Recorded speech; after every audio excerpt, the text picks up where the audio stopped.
பழனி பாரில் காலையிலேயே மது விற்பனை நடப்பதை அம்பலப்படுத்திய திண்டுக்கல் மேற்கு மாவட்ட பாஜக தலைவர் கனகராஜ், பொதுச் செயலாளர் செந்தில்குமார் ஆகியோரை போலீசார் கைது செய்தனர். பொங்கிய பாஜக தொண்டர்கள் பழனி போலீஸ் நிலையத்தை முற்றுகையிட்டனர். இருவரையும் விடுதலை செய்யக்கோரி சாலை மறியல் போராட்டத்தில் ஈடுபட்டனர். போலீசார் அனைவரையும் கைது செய்தனர். பழனியில் பதற்றம் நிலவுகிறது. பழனி பாரில் சட்டவிரோதமாக மது விற்பனை நடப்பதை அம்பலப்படுத்திய பாஜக நிர்வாகிகளை போலீசார் கைது செய்ததற்கு அண்ணாமலை கண்டனம் தெரிவித்தார். மக்களுக்கு அரணாக செயல்பட வேண்டிய திமுக அரசு சாராய வியாபாரிகளுக்கு அரணாக செயல்பட்டுக் கொண்டிருக்கிறது. தமிழக காவல்துறை திமுகவின் பிரிவு போல் செயல்படக்கூடாது. கைது செய்யப்பட்ட பாஜகவினரை விடுதலை செய்ய வேண்டும் என அண்ணாமலை வலியுறுத்தினார். சென்னை அண்ணா பல்கலை மாணவி சம்பவத்தில் கைதான ஞானசேகரனை போலீசார் குண்டர் சட்டத்தில் கைது செய்துள்ளனர். அவன் மீது ஏற்கனவே திருட்டு, வழிப்பறி, ஆள்கடத்தல் என 20 வழக்குகள் உள்ளன. 3 முறை குண்டர் சட்டத்தில் கைது செய்யப்பட்டுள்ளான். இப்போது 4வது முறையாக குண்டர் சட்டம் பாய்ந்துள்ளது. முதல்வர் ஸ்டாலின் பங்கேற்ற நிகழ்ச்சிக்கு வந்த மாணவிகளின் கருப்பு துப்பட்டாக்களுக்கு போலீசார் தடை விதித்தனர். துப்பட்டாவை கழற்றி வைத்துவிட்டு மாணவிகள் நிகழ்ச்சி நடந்த இடத்திற்கு சென்றனர். இதற்கு தலைவர்கள் கண்டனம் தெரிவித்ததை அடுத்து சென்னை போலீஸ் விளக்கம் அளித்துள்ளது. போலீசாரின் தேவைக்கு அதிகமான எச்சரிக்கை உணர்வால் இது நடந்துள்ளது. இதுபோன்ற சம்பவம் இனி நடக்காது. போலீசாருக்கு உரிய அறிவுரைகள் வழங்கப்பட்டுள்ளது என போலீஸ் விளக்கம் அளித்துள்ளது. சென்னையில் நடந்த கருத்தரங்க நிகழ்ச்சியில் முதல்வர் ஸ்டாலின் பங்கேற்றார். நிகழ்ச்சியில் கல்லூரி மாணவிகள் வைத்திருந்த கருப்பு நிற பொருட்களுக்கு அனுமதி மறுக்கப்பட்டது. கருப்பு நிற துப்பட்டாவை கருப்பு நிற கொடியென்று நினைக்கிறார்களோ என்னவோ, கருப்பை பார்த்து ஸ்டாலின் பயப்பட ஆரம்பித்து விட்டாரோ என்னவோ தெரியவில்லை என முன்னாள் கவர்னர் தமிழிசை தெரிவித்தார். சென்னை அண்ணா பல்கலை மாணவி சம்பவத்தில் கைதான ஞானசேகரனை போலீசார் குண்டர் சட்டத்தில் கைது செய்துள்ளனர். அவன் மீது ஏற்கனவே திருட்டு, வழிப்பறி, ஆள்கடத்தல் என 20 வழக்குகள் உள்ளன. 3 முறை குண்டர் சட்டத்தில் கைது செய்யப்பட்டுள்ளான். இப்போது 4வது முறையாக குண்டர் சட்டம் பாய்ந்துள்ளது. சிவகங்கை காரைக்குடி பகுதியில் நடந்த ஷூட்டிங்கில் பங்கேற்க சென்ற கங்கை அமரனுக்கு திடீரென உடல்நலக்குறைவு ஏற்பட்டது. மானாமதுரை மருத்துவமனையில் முதலுதவி அளிக்கப்பட்டது. பின்னர் சிவகங்கை அரசு மருத்துவக் கல்லூரி மருத்துவமனையில் சிகிச்சை முடிந்து தான் தங்கியிருந்த ஹோட்டலுக்கு சென்றார். பனிக்காலம் என்பதால் சில உபாதை ஏற்பட்டதாகவும் இப்போது கங்கை அமரன் நன்றாக இருப்பதாகவும் படக்குழுவினர் கூறினர். சென்னையில் நடந்த கருத்தரங்க நிகழ்ச்சியில் முதல்வர் ஸ்டாலின் பங்கேற்றார். நிகழ்ச்சியில் கல்லூரி மாணவிகள் வைத்திருந்த கருப்பு நிற பொருட்களுக்கு அனுமதி மறுக்கப்பட்டது. கருப்பு நிற துப்பட்டாவை கருப்பு நிற கொடியென்று நினைக்கிறார்களோ என்னவோ, கருப்பை பார்த்து ஸ்டாலின் பயப்பட ஆரம்பித்து விட்டாரோ என்னவோ தெரியவில்லை என முன்னாள் கவர்னர் தமிழிசை தெரிவித்தார். ஆர்ப்பாட்டம், பேரணி என ஜனநாயக முறையில் போராட்டம் நடத்தவிடாமல் போலீசார் தடுப்பதாக மார்க்சிஸ்ட் கம்யூனிஸ்ட் கட்சி முன்னாள் செயலாளர் பாலகிருஷ்ணன் குற்றம் சாட்டியிருந்தார். அவரை வசைப்பாடி திமுகவின் முரசொலியில் கட்டுரை வெளியானது. மார்க்சிஸ்ட் கம்யூனிஸ்ட் கட்சியின் மாநில செயலாளராக புதிதாக தேர்வான சண்முகம் திமுகவுக்கு பதிலடி கொடுத்தார். திமுகவால் அல்ல, எங்கள் கட்சி செயல்பாடு மற்றும் போராட்டத்தால் தான் மக்கள் மனதில் நிற்கிறோம் என்று கூறினார். சிவகங்கை காரைக்குடி பகுதியில் நடந்த ஷூட்டிங்கில் பங்கேற்க சென்ற கங்கை அமரனுக்கு திடீரென உடல்நலக்குறைவு ஏற்பட்டது. மானாமதுரை மருத்துவமனையில் முதலுதவி அளிக்கப்பட்டது. பின்னர் சிவகங்கை அரசு மருத்துவக் கல்லூரி மருத்துவமனையில் சிகிச்சை முடிந்து தான் தங்கியிருந்த ஹோட்டலுக்கு சென்றார். பனிக்காலம் என்பதால் சில உபாதை ஏற்பட்டதாகவும் இப்போது கங்கை அமரன் நன்றாக இருப்பதாகவும் படக்குழுவினர் கூறினர். வேலூரில் திமுக எம்பி கதிரானந்துக்கு சொந்தமான பொறியியல் கல்லூரியில் கடந்த 3 நாட்களாக தொடர்ந்து 44 மணி நேரம் நடைபெற்று வந்த அமலாக்கத்துறை சோதனை நிறைவு பெற்றது. 15க்கும் மேற்பட்ட அதிகாரிகள் சோதனையை முடித்து துணை ராணுவப் படையினருடன் நள்ளிரவு 2:40 மணிக்கு புறப்பட்டுச் சென்றனர். தலைமை செயலகம் மற்றும் டிஜிபி அலுவலகத்திற்கு வெடிகுண்டு மிரட்டல் விடுத்த மர்ம நபரை போலீசார் சைபர் கிரைம் போலீசார் உதவியுடன் தேடி வருகின்றனர். முதற்கட்ட விசாரணையில் விருதுநகரிலிருந்து அழைப்பு வந்துள்ளது தெரியவந்துள்ளது. விருதுநகர் மாவட்டத்தில் பட்டாசு வெடிவிபத்து தொடர்ச்சியாக நடைபெறுவதற்கு ஆளும் திமுக அரசுதான் காரணம் என முன்னாள் அமைச்சர் ராஜேந்திர பாலாஜி குற்றம் சாட்டினார். தொழிற்சாலைகளில் தொடர் சோதனை நடத்தி பட்டாசு தொழிலை நசுக்குகிற பணியில் மறைமுகமாக திமுக ஈடுபட்டுள்ளது என அவர் கூறினார். அமைச்சர் துரைமுருகன் வீட்டில் அமலாக்கத்துறையினர் ரெய்ட் நடத்தியது மிக தாமதம் என தேமுதிக பொதுச் செயலாளர் பிரேமலதா தெரிவித்தார். தற்போது நடக்கும் ஆட்சியில் லஞ்ச ஊழல் தலைவரித்தாடுகிறது. அவர் யாரை சரிகட்ட என்று டெல்லிக்கு போறார்னு தெரியவில்லை. அமலாக்கத்துறையினர் கைப்பற்றிய ஆவணங்களை மக்களுக்கு தெரியப்படுத்த வேண்டும். ரெய்ட் செய்யப்படுகிறது, அடுத்து என்ன என்பது மக்களுக்கு தெரிவதே கிடையாது என அவர் கூறினார். அண்ணாவும் கருணாநிதியும் பிராமணர்களை சேர்த்தனர். ஆனால் ஸ்டாலின் பெரியாரின் அடிமையாக உள்ளார் என இந்து மக்கள் கட்சித் தலைவர் அர்ஜுன் சம்பத் தெரிவித்தார். ஸ்டாலின் பிராமணர் கோரிக்கையை ஏற்க மறுக்கிறார். எல்லோருக்குமானவராக இல்லை என்றும் கூறினார். சிபிஎம் மாநில செயலாளர் பாலகிருஷ்ணன் கூறியது போல தமிழகத்தில் அறிவிக்கப்படாத எமர்ஜென்சி உள்ளது என்பது அனைத்து கட்சிகளின் கருத்தாக உள்ளது என அமமுக பொதுச் செயலாளர் தினகரன் தெரிவித்தார். தமிழகத்தில் திமுக 200 தொகுதிகள் எல்லாம் ஜெயிக்க முடியாது. இந்த ஆட்சி அடுத்த முறை தொடராது என அவர் கூறினார். மார்க்சிஸ்ட் கட்சியின் மாநில செயலாளர் பாலகிருஷ்ணனை விமர்சித்து திமுக அதிகாரப்பூர்வ நாளிதழான முரசொலியில் கட்டுரை வெளியாகியுள்ளது. அதில் கே. பாலகிருஷ்ணன் விழுப்புரத்தில் பேசிய பேச்சு தோழமையை சிதைக்கும் என்பதை தோழர் உணராமல் உள்ளது வருத்தமளிக்கிறது. பின்விளைவுகளை பற்றி கவலைப்படாமல் கருத்து சொல்லி போவது தோழமைக்கு இலக்கணம் அல்ல என விமர்சித்துள்ளது.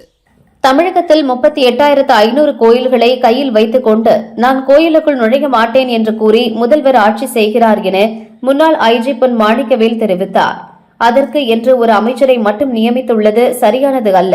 திமுக அதிமுக 2 ஆட்சியிலுமே கோயில்கள் புறக்கணிக்கப்பட்டு வருகிறது என அவர் கூறினார். சென்னையில் முதல்வர் ஸ்டாலின் கலந்து கொண்ட கருத்தரங்கில் கல்லூரி மாணவிகளின் கருப்பு நிற பொருட்கள் உடைகளுக்கு அனுமதி மறுக்கப்பட்டது. திமுகவினருக்கு அச்சம் சூழ்ந்து விட்டது. என்ன செய்வது என்றே தெரியாமல் குழம்பி நம்பிக்கை இழந்துள்ளனர். இது என்ன விதமான இதேச்சதிகாரம் என அண்ணாமலை எக்ஸ் பக்கத்தில் பதிவிட்டுள்ளார். முன்னாள் அமைச்சர் ராஜேந்திர பாலாஜிக்கு எதிரான மோசடி வழக்கில் மேல் விசாரணை நடத்த கோரி தாக்கல் செய்யப்பட்ட மனுவுக்கு காவல்துறை பதிலளிக்கும்படி சென்னை ஹைகோர்ட் உத்தரவிட்டுள்ளது.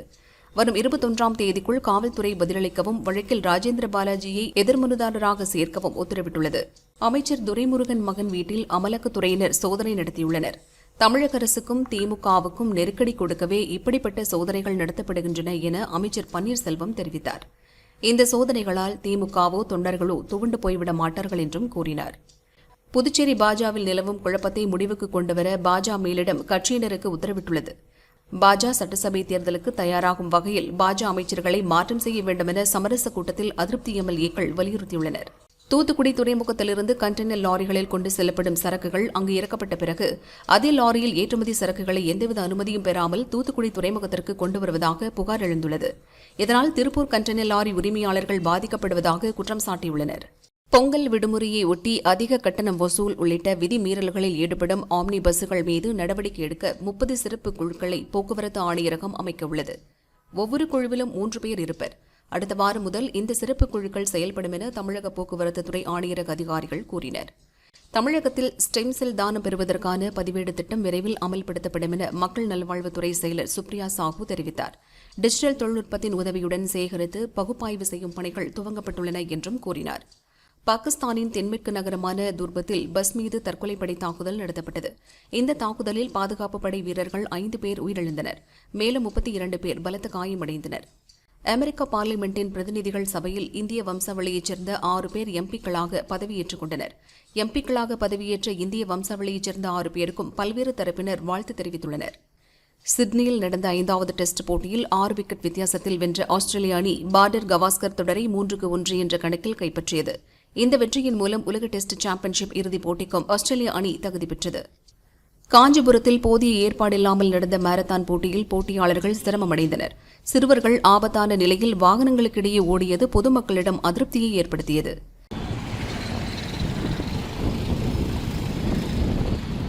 சென்னையில் கடும் குளிர் நிலவி வரும் சூழலில் குளிரை பொருட்படுத்தாமல் காசிமேடு மீன்பிடி துறைமுகத்தில் மீன்பிரியர்கள் கூட்டம் மீன்களை வாங்க குவிந்தனர்.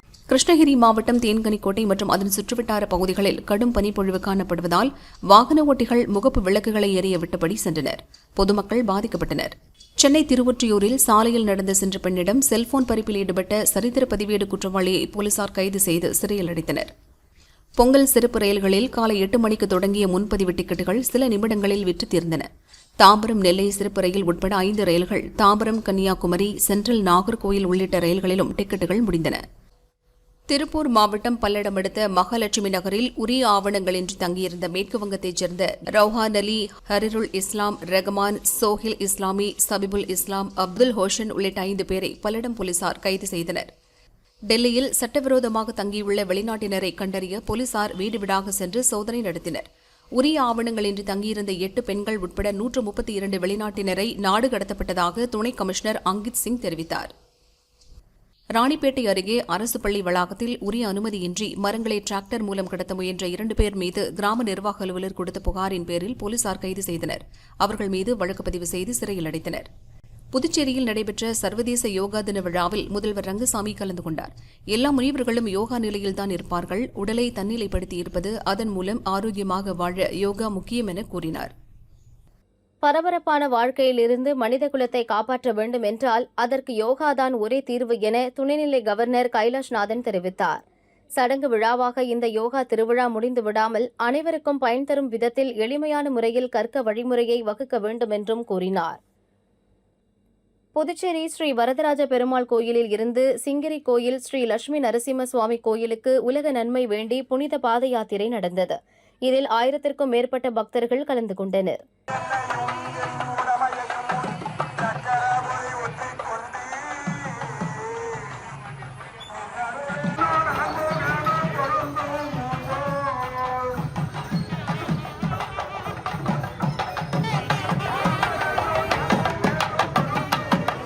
சத்தீஸ்கர் மாநிலம் அபுஜ்மாத் பகுதியில் பாதுகாப்பு படையினர் நடத்திய என்கவுண்டரில் நக்சலைட்டுகள் 4 பேர் சுட்டுக் கொல்லப்பட்டனர்.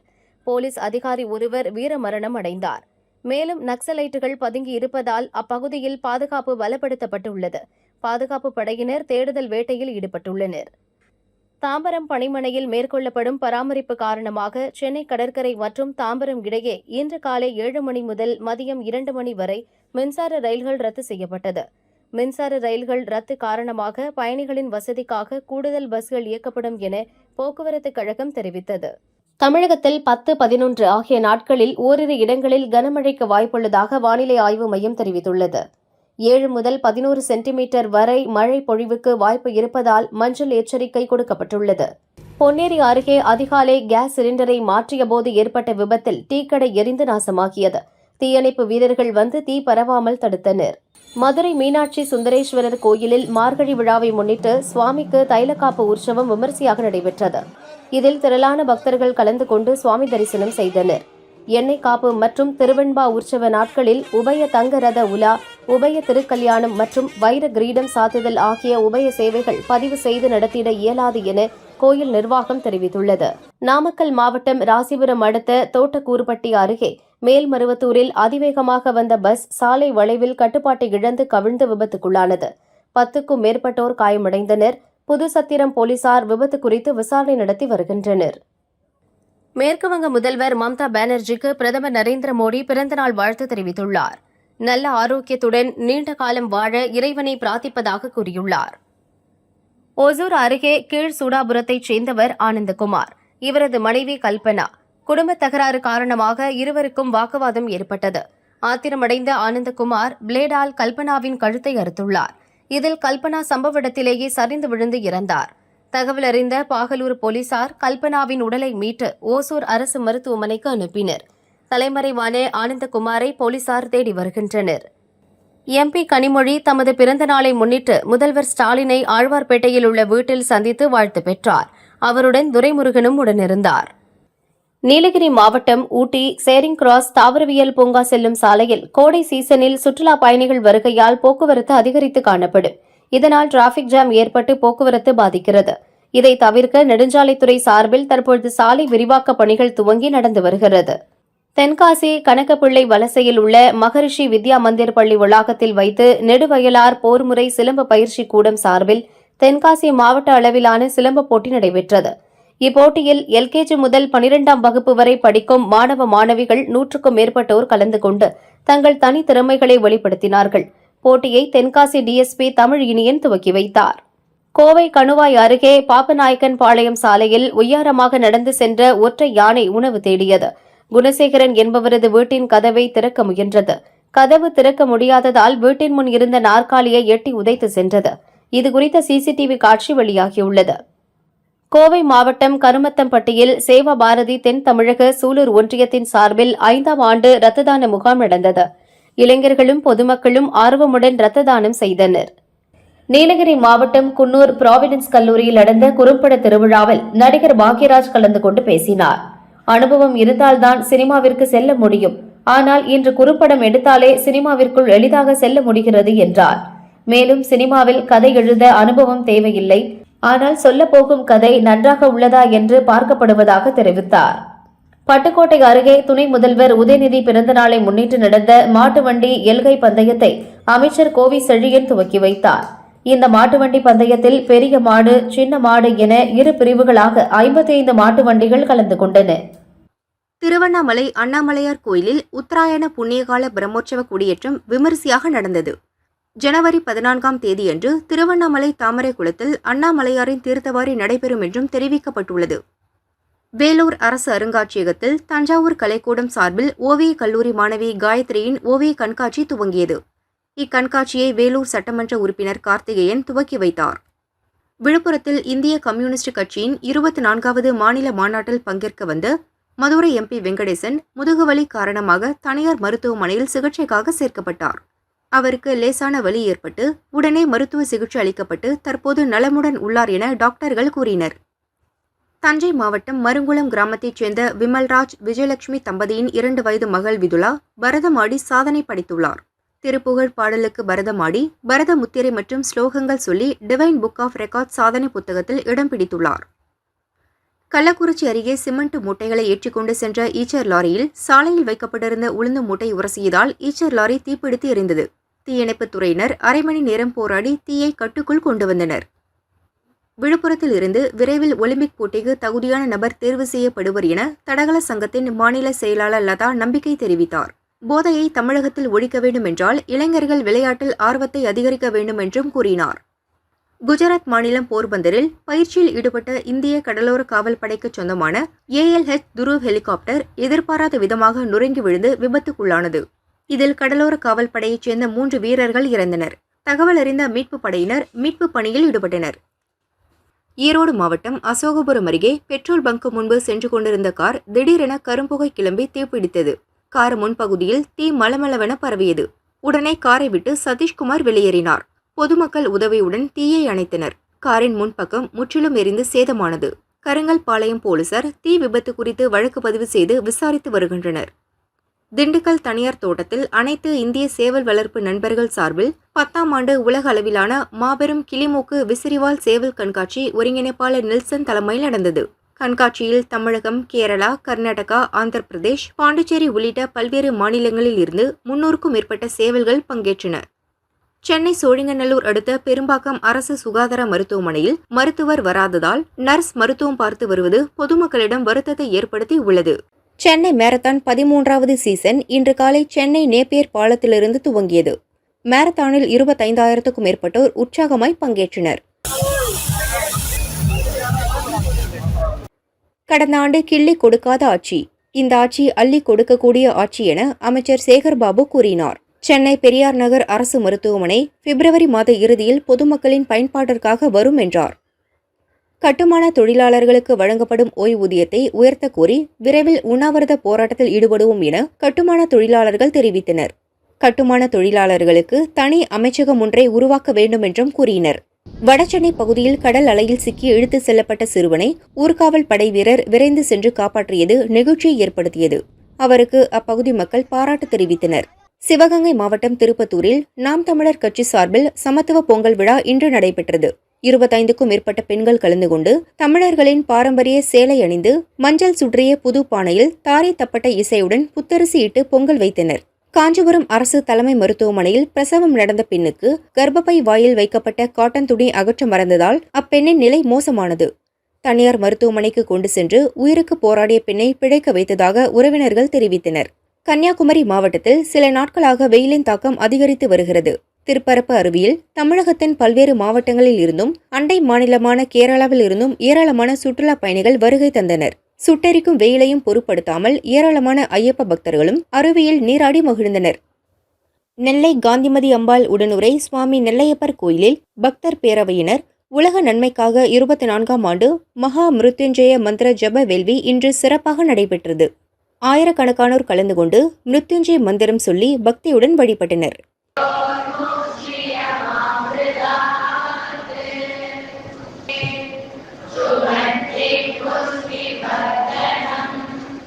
திருப்பத்தூர் மாவட்டம் ஆம்பூர் அடுத்த கன்னிகாபுரம் பெங்களூர் செல்லும் தேசிய நெடுஞ்சாலையில் நகராட்சி குப்பை எடுக்கும் வாகனம் மற்றும் இருசக்கர வாகனம் நேருக்கு நேர் மோதி ஏற்பட்ட விபத்தில் 3 பேர் படுகாயமடைந்தனர்.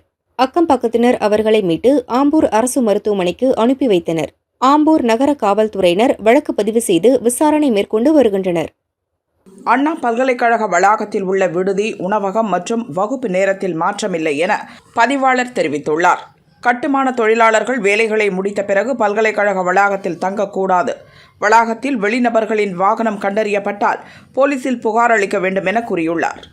மாநகராட்சிகள், நகராட்சிகள், பேரூராட்சிகளின் எல்லைகளை விரிவாக்கம் செய்து அரசாணை வெளியீடு தொடர்பாக பொதுமக்கள் தங்களது ஆட்சேபனைகளை 6 வாரங்களுக்குள் தெரிவிக்கலாம். முதன்மைச் செயலாளர், நகராட்சி நிர்வாகம் மற்றும் குடிநீர் வழங்கல் துறை, தலைமைச் செயலகம் என்ற முகவரிக்கு கருத்துக்களை அனுப்பலாம் என அரசு அறிவித்துள்ளது. குஜராத் போர்பந்தரில் இந்திய கடலோர காவல்படைக்கு சொந்தமான துருவ் என்ற ஹெலிகாப்டர் விழுந்தது. இந்த விபத்தில் 3 பேர் பலியாகினர். விபத்து குறித்து விசாரிக்கப்படுகிறது. தமிழக மருத்துவத்துறையில் காலியாக உள்ள 2553 மருத்துவர் பணியிடங்கள் இம்மாத இறுதிக்குள் நிரப்பப்படும் என அமைச்சர் மா. சுப்பிரமணியன் தெரிவித்தார். சென்னையில் இருந்து 89 பேருடன் இன்று காலை கொச்சிக்கு புறப்பட்ட விமானம் திடீர் தொழில்நுட்ப கோளாறால் வானில் பறக்காமல் ஓடுபாதையிலேயே நிறுத்தப்பட்டது. கோளாறு சரி செய்யப்பட்டு 2 மணி நேர தாமதத்திற்கு பிறகு விமானம் புறப்பட்டது. மேற்கு வங்க முதல்வர் மம்தா பானர்ஜிக்கு எதிர்க்கட்சித் தலைவர் ராகுல் பிறந்தநாள் வாழ்த்து தெரிவித்துள்ளார். நல்ல ஆரோக்கியத்துடன் மகிழ்ச்சியாக வாழ மம்தாவை வாழ்த்துவதாக கூறியுள்ளார். நாட்டின் 57.2% பள்ளிகளில் மட்டுமே மாணவர்களுக்கான கணினி வசதி இருப்பதாகவும் 53.9% பள்ளிகளில் மட்டுமே இணைய வசதி இருப்பதாகவும் மத்திய அரசு தெரிவித்துள்ளது. தினமலர் சார்பில் மார்கழி மாதத்தை முன்னிட்டு பெண்களுக்கான மெகா கோலப் போட்டி அரசரடி யூசி பள்ளி மைதானத்தில் நடைபெற்றது. 1000க்கும் மேற்பட்ட பெண்கள் பங்கேற்ற தங்கள் திறமைகளை வெளிக்காட்டினர். சுவாமியின் உருவங்கள் மற்றும் இயற்கை பெண் கல்வி விடுதலை முன்னேற்றம் குறித்த சமூக விழிப்புணர்வு வாசகங்கள் அடங்கிய கோலங்கள், நீர்க்கோலம் உள்ளிட்ட பல்வேறு வகையான கோலங்களை வரைந்து பார்வையாளர்களை அசத்தினர். மேலும் நடுவர்கள் குழு தேர்வு செய்த முதல் 5 நபர்களுக்கு சிறப்பு பரிசு வழங்கப்பட்டது. தமிழ்நாடு அறிவியல் தொழில்நுட்ப மையம் மற்றும் திருச்சி அண்ணா அறிவியல் மையம் கோளரங்கம் பள்ளி மாணவ மாணவிகளுக்கு கணித திறனறிவு தேர்வு நடைபெற்றது. தேர்வினை 210 மாணவர்கள் எழுதினர். இதில் வெற்றி பெறுபவர்களுக்கு கேஷ் பிரைஸ் வழங்கப்பட உள்ளது. நல்ல கதை கிடைத்தால் நடிகர் ரஜினியுடன் சேர்ந்து படம் பண்ணலாம் என இயக்குனர் சங்கர் தெரிவித்தார். கோவை கொடிஷியாவில் ஹாப்பி ஸ்ட்ரீட் நிகழ்ச்சி நடந்தது. இதில் 100கணக்கானோர் கலந்து கொண்டு ஆடி பாடி மகிழ்ந்தனர். டயர் வண்டி ஓட்டுதல், குண்டு விளையாடுதல், சாலையில் பரமபதம் என ஹாப்பி ஸ்ட்ரீட் களை கட்டியது. கூடுதலாக வனவிலங்குகளின் புகைப்பட கண்காட்சி மற்றும் விபத்து காலங்களில் முதலுதவி சிகிச்சை அளிப்பது குறித்து விளக்கங்கள் அளிக்கப்பட்டது.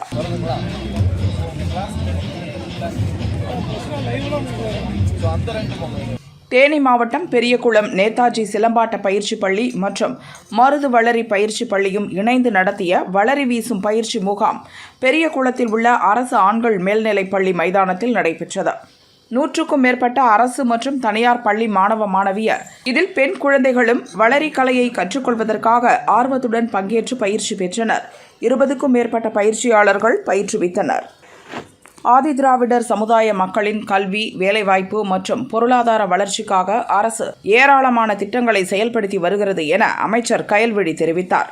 அரசின் திட்டங்களை பெற்று மக்கள் பயனடைய வேண்டும், குறிப்பாக கல்வியில் வளர்ச்சியடைய வேண்டும் என அவர் கூறினார். எதிர்க்கட்சிகளை மிரட்டிக் கொண்டிருந்த முரசொலி நாளிதழ் இப்போது திமுக கூட்டணி கட்சிகளையும் மிரட்டத் தொடங்கிவிட்டது. 2026 தேர்தலில் திமுக கூட்டணி நிச்சயம் பிரிந்து போகும் என தமிழிசை தெரிவித்தார். நடிகர் அல்லு அர்ஜுனுக்கு ராம்கோபால்பேட்டை போலீசார் நோட்டீஸ் அனுப்பியுள்ளனர். சிகிச்சை பெற்று வரும் ஸ்ரீ தேஜை பார்க்க செல்வதாக அல்லு அர்ஜுன் அனுமதி கேட்டிருந்தார். இந்நிலையில் அல்லு அர்ஜுன் மருத்துவமனைக்கு செல்லக்கூடாது என போலீசார் நோட்டீஸ் வழங்கினர். ஸ்ரீ தேஜை காண வந்தால் அங்கு சிகிச்சை பெறும் நோயாளிகளுக்கும் மருத்துவமனை நிர்வாகத்திற்கும் சிரமத்தை ஏற்படுத்தும் என கூறியுள்ளனர். அண்ணா பல்கலைக்கழக மாணவி விவகாரத்தில் உண்மை நிலையை கூட்டணி கட்சியின் தலைவர்கள் பேசும்போது அதனை திமுகவால் பொறுத்து கொள்ள முடியவில்லை என தமிழ் மாநில காங்கிரஸ் கட்சியின் தலைவர் ஜி. கே. வாசன் கூறினார். ஞானசேகரன் பகலில் திமுக அமைச்சர்களோடு அரசு நிகழ்ச்சிகளில் பங்கேற்கிறார். மாலை நேரத்தில் பிரியாணி கடை வைத்து நடத்துகிறார் என முன்னாள் அமைச்சர் செல்லூர் ராஜு தெரிவித்தார். இரவு நேரத்தில் பாலியல் வன்கொடுமை, வீடு புகுந்து திருடியுள்ளார் என அவர் கூறினார். ஊட்டியில் வசிக்கும் தோடா பழங்குடியின மக்கள் பாரம்பரிய முறைப்படி அவர்களின் புத்தாண்டை கொண்டாடினர். ஆண்கள் கூட்டமாக ஒருவருக்கொருவர் கைகோர்த்தபடி பாரம்பரிய நடனமாடி சிறப்பு பிரார்த்தனை செய்தனர். தாம்பரத்தில் இருந்து மின்சார ரயில்கள் ரத்தான நிலையில் தாம்பரம் GST சாலையில் கடும் போக்குவரத்து நெரிசல் ஏற்பட்டது. பொதுமக்கள் கடும் அவதிக்குள்ளாகினர்.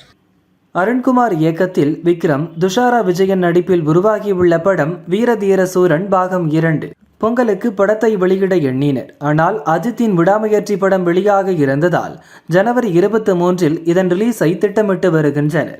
விடாமுயற்சி படம் பொங்கல் வெளியீட்டிலிருந்து விலகி இப்போது அவர்களும் ஜனவரி 23 வெளியிட பேசுகின்றனர். இதனால் விக்ரம் படத்திற்கு மீண்டும் சிக்கல் எழுந்துள்ளது. நடிகை மீனாட்சி சௌத்ரி தற்போது தமிழ் தெலுங்கில் நடிகர் வெங்கடேஷுடன் இணைந்து சங்கராந்திகி வஸ்துவனம் படத்தில் நடித்துள்ளார். அவர் கூறியதாவது: இந்த படத்தின் மூலம் முதல் முறையாக நான் போலீஸ் அதிகாரியாக நடித்துள்ளேன். இதில் நான் ஆக்ஷன் மற்றும் நகைச்சுவை என இருவிதமாகவும் நடித்துள்ளேன். இதுவரை இந்த மாதிரி வேடத்தில் நடித்ததில்லை, இதுவே முதல் முறை என்கிறார். விஷ்ணுவர்தன் இயக்கத்தில் நடிகர் முரளியின் இளைய மகன் ஆகாஷ் ஹீரோவாக அறிமுகமாகும் படம் நேசிப்பாயா. ஹீரோயினாக அதித்தி சங்கர் நடித்துள்ளார். யுவன் இசையமைத்துள்ளார். பொங்கலுக்கு படம் வெளியாகிறது. அதித்தி கூறுகையில், இந்த படம் எப்போது வெளியாகும் என எதிர்பார்த்திருந்தேன். பொங்கலுக்கு வெளியாவது மகிழ்ச்சி. விஷ்ணுவர்தனுக்காக கதை கேட்காமல் நடித்தேன். நிறைய கற்றுக்கொண்டேன். ஆகாஷின் அறிமுகத்திற்கு வாழ்த்துக்கள். எல்லோருக்கும் படம் பிடிக்கும் என்றார். ஷங்கர் இயக்கத்தில் தெலுங்கில் ராம் சரண், கியாரா அத்வானி நடித்துள்ள கேம் சேஞ்சர் படம் ஜனவரி 10 பேன் இண்டியா படமாக வெளியாகிறது. இப்பட விழாவில் பங்கேற்ற நடிகரும் ஆந்திர துணை முதல்வருமான பவன் கல்யாண், சென்னையில் ஜென்டில்மேன், காதலன் படங்கள் பிளாக்கில் டிக்கெட் வாங்கி பார்த்தவன் நான். அவர் எப்போதும் தனது திரைப்படங்கள் மூலம் சமூக கருத்துக்களை வழங்குபவர்.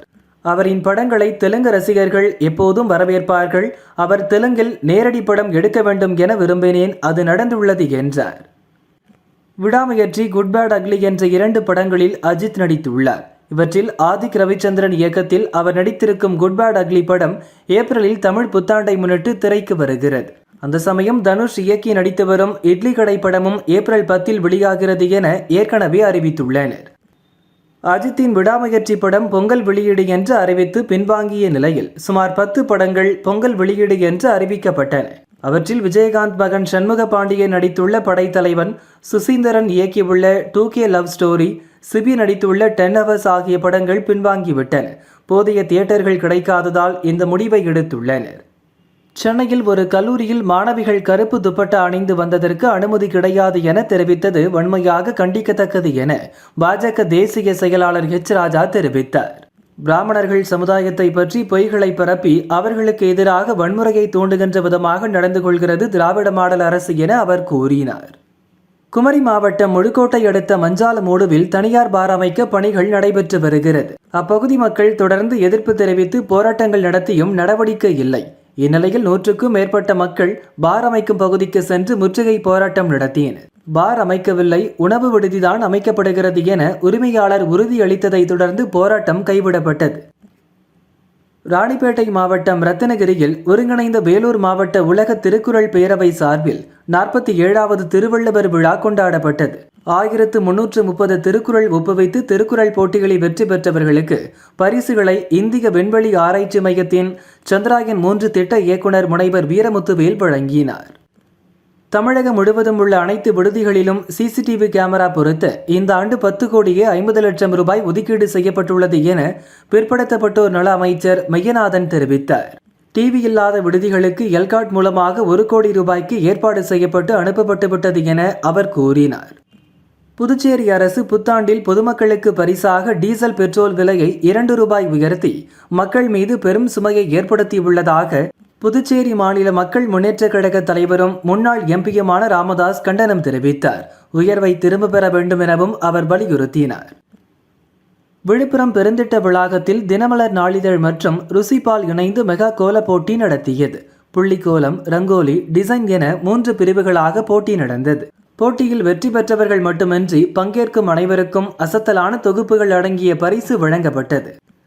புதுக்கோட்டை மாவட்டம் பொன்னமராவதி அருகே ரெகுநாதப்பட்டியில் சூலப்பிராடியம்மன் கோவில் பொங்கல் விழாவை முன்னிட்டு இரு சமூக நல்லிணக்கத்திற்காக இந்து முஸ்லிம் சமூகத்தினர் இணைந்து இந்த ஆண்டின் முதல் வடமாடு மஞ்சுவிரட்டு போட்டி நடத்தினர். போட்டியில் திருச்சி, மதுரை, புதுக்கோட்டை, திண்டுக்கல், சிவகங்கை, தேனி உள்ளிட்ட பல்வேறு மாவட்டங்களிலிருந்து 17 சிறந்த காளைகள் வரவழைக்கப்பட்டு போட்டிகள் விறுவிறுப்பாக நடைபெற்றது. அவனியாபுரம், பாலமேடு, அலங்காநல்லூர் ஜல்லிக்கட்டில் பங்கேற்கும் மாடுபிடி வீரர்கள் காளைகளுக்கு நாளை முதல் ஆன்லைன் மூலமாக முன்பதிவு செய்து கொள்ளலாம் என மாவட்ட நிர்வாகம் அறிவித்துள்ளது. அவனியாபுரத்தில் ஜனவரி 14ஆம் தேதியும், பாலமேட்டில் 15ஆம் தேதியும், அலங்காநல்லூரில் 16ஆம் தேதியும் ஜல்லிக்கட்டு நடைபெறவுள்ளது. புதுக்கோட்டை மாவட்ட புதிய எஸ்பியாக அபிஷேக் குப்தா காவல் கண்காணிப்பாளர் அலுவலகத்தில் கோப்புகளில் கையொப்பமிட்டு பொறுப்பேற்றுக் கொண்டார். முன்னதாக காவல்துறை மரியாதை கொடுக்கப்பட்டது. அனைத்து காவல் நிலையங்களிலும் பணிபுரியும் காவலர்கள் அபிஷேக் குப்தாவிற்கு வாழ்த்துக்களை தெரிவித்தனர். மார்க்சிஸ்ட் கம்யூனிஸ்ட் கட்சியின் 24வது மாநில மாநாடு விழுப்புரத்தில் நடைபெற்றது. இதில் அக்கட்சியின் மாநில செயலாளர் கே பாலகிருஷ்ணன் கட்சி பொறுப்புகளிலிருந்து தன்னை விடுவிக்க வேண்டும் என்று கோரிக்கை விடுத்தார். அதன்படி அக்கட்சியின் புதிய மாநில செயலாளராக மத்திய குழு உறுப்பினர் சண்முகம் தேர்வு செய்யப்பட்டுள்ளார்.